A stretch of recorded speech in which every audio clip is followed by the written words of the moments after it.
بچہ بھی پابند نہیں ہو سکتا. تو ماؤں پر بڑی ذمہ داری عائد ہے، اپنی بھی اور اپنی اولاد کی بھی. ان اولاد کے بارے میں بھی اور کوئی سے سوال کیا جائے گا کہ تم نے کیوں نہیں پڑھا لکھایا، تم نے کیوں نہیں تربیت کی. اور یہ یاد رکھیے کہ تربیت کرنے کا زمانہ یہ نہیں ہے کہ بچہ جب 4-5 برس کا ہو جب اس کی تعلیم تربیت کی جائے. تربیت جبھی سے ہو جاتی ہے جب وہ پیدا ہو جاتا ہے، جبھی سے شروع ہو جاتی ہے تربیت. امام غزالی نے لکھا ہے کہ پیدا ہوا وہ بچہ جو مہینے ہی بھر کا ہے مثلا، اور بظاہر وہ کچھ نہیں سمجھتا، لیکن اس کے سامنے کوئی برا کلمہ نہ نکالے ماں باپ زبان سے، اس لیے کہ وہ سمجھتا تو نہیں، مگر کان کے رستے سے یہ آواز جا کر اس کے دل پر چھپ جاتی ہے، جیسے سفید کاغذ پر کچھ لکھ دیا جاتا. اگر گالم گلوچ کی بات کی وہ اس کے کان کے ذریعے پہنچ کے دل میں چھپے گی، اور جب وہ ابھرے گا تو گالیاں ہی بکتا ہوا ابھرے گا. اور اگر اچھی باتیں کی ماں باپ نے، وہ اچھی باتیں اس کے کان کے رستے سے اس کے دل میں جا کر چھپ گئیں، اب جب وہ ابھرے گا تو نیک باتیں کرتا ہوا ابھرے گا. اس سے معلوم ہوا کہ بچے کی تعلیم و تربیت کا زمانہ یہ نہیں ہے کہ جب وہ 5 برس کا ہو جب شروع کی جائے تربیت. نہیں، دودھ پیتے بچے کی تربیت شروع کر دی جائے. ماں باپ خود احتیاط کریں اور متقی بنیں، اور ایسے کلمات زبان سے نہ نکالیں جو بچے کے دل میں جا کر چھپیں اور وہ برے ہوں. اسی طرح سے امام غزالی نے لکھا ہے کہ کوئی بے حیائی کی بات بھی نہ کریں خاوند بیوی بچے کے سامنے، یہ سمجھ کے کہ اسے کیا تمیز، یہ تو 2 مہینے کا بچہ ہے. یہ نہیں ہے، اسے بے شک تمیز نہیں، لیکن جو حیت آپ بنانے گے اس کی آنکھ کے رستے سے وہ حیت جا کر چھپ جائے گی اس کے دل میں.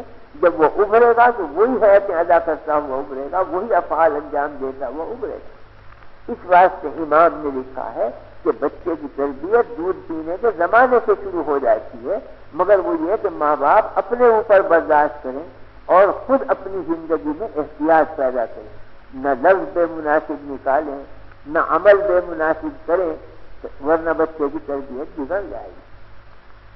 مجھے ایک واقعہ یاد آ گیا، اور وہ واقعہ عبرت کا ہے ہماری بہنوں کے لیے، اور وہ یہ ہے کہ افغانستان ایک حکومت ہے بڑی بھاری مسلمانوں کی، اس کے بادشاہ تھے امیر دوست محمد خان، بڑے دیندار بادشاہ تھے. ان کا آج سے بہت 100 برس پہلے کا واقعہ ہے، 100 برس سے بھی پہلے کا. بڑے دیندار بادشاہ تھے امیر دوست محمد خان. تو ان کے زمانے کا واقعہ ہے امیر دوست محمد خان سے کہ وہ گھر میں تشریف لائے، اپنے محل میں بیگم بیٹھی ہوئی تھی سامنے، تو کچھ ذرا امیر دوست محمد خان کے چہرے پر غم کے آثار تھے. تو بیگم نے پوچھا کہ آج آپ غمگین کیوں ہیں؟ امیر دوست محمد نے، آپ آگے آ جائیے نا، آپ آگے تشریف لائیے.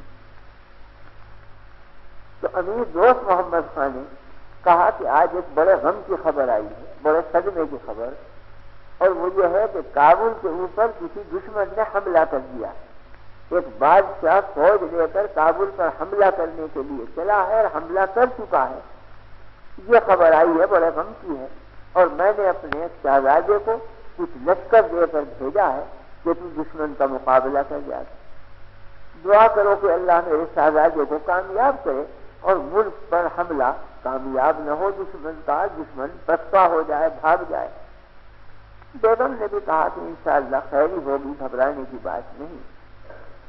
2-3 دن کے بعد امیر دوست محمد خان شاہی محل میں آئے اور کہا کہ آج سے ایک بڑے صدمے کی خبر آئی. تو بیگم نے کہا کیا خبر آئی ہے؟ کہ خبر یہ آئی ہے کہ میرے شہزادے کو شکست ہو گئی ہے اور وہ الٹے پیروں بھاگتا ہوا آ رہا ہے، پیچھے سے دشمن اس پر حملہ کرتا ہوا آ رہا ہے.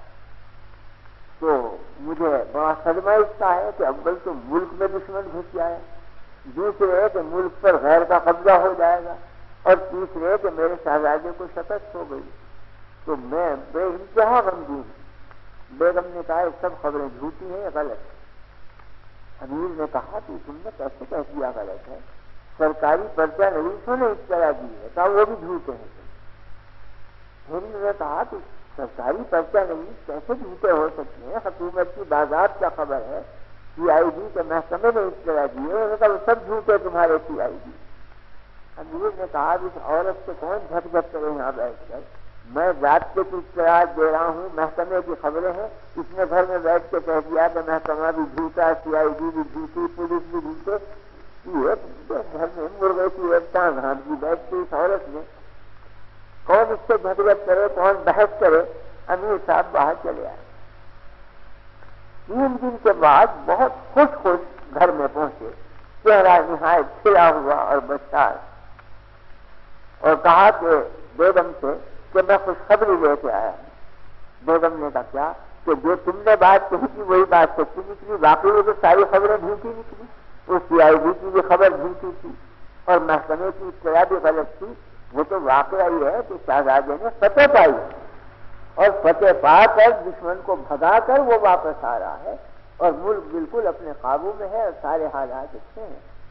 کہا خدا کا شکر ہے کہ اس نے میری بات کو سچا کر دکھایا، مجھے بھی یقین یہی تھا کہ یہ تو ممکن ہے کہ میرا شہزادہ قتل ہو جائے، شہید ہو جائے، لیکن یہ ممکن نہیں تھا کہ دشمن کو پشت دکھا کر آئے اور پشت پر گولی کھائے، یہ بزدلی ممکن نہیں تھی اس سے، خدا کا شکر ہے کہ میری بات سچی نکلی۔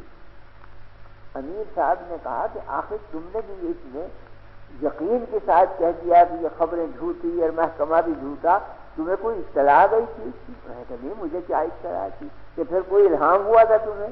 ہوگا نہیں، میں کوئی ولی نہیں، کوئی بزرگ نہیں، میں تو ایک معمولی درجے کی عورت ہوں، مجھے الہام سے کیا تعلق؟ الہام تو بزرگوں پہ ہوتا ہے، اولیاء اللہ پہ ہوتا ہے، میں نہ ولی نہ کوئی صالح عورت، معمولی عورت۔ کہا کہ پھر کیا بات ہے؟ آخر تم نے اتنے یقین سے کیسے دعویٰ کر دیا؟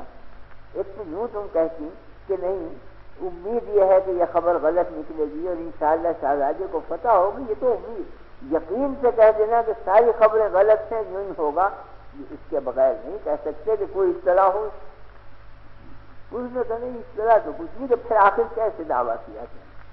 بیگم نے کہا کہ اس کا ایک راز ہے جس کو میں ظاہر کرنا نہیں چاہتا۔ اب امیر صاحب اور زیادہ ضرورت، ایسا کون سا راز ہے جو خامن سے بھی چھپا رہے؟ میں تو خامن تو ہوں، بادشاہی تو نہیں محض۔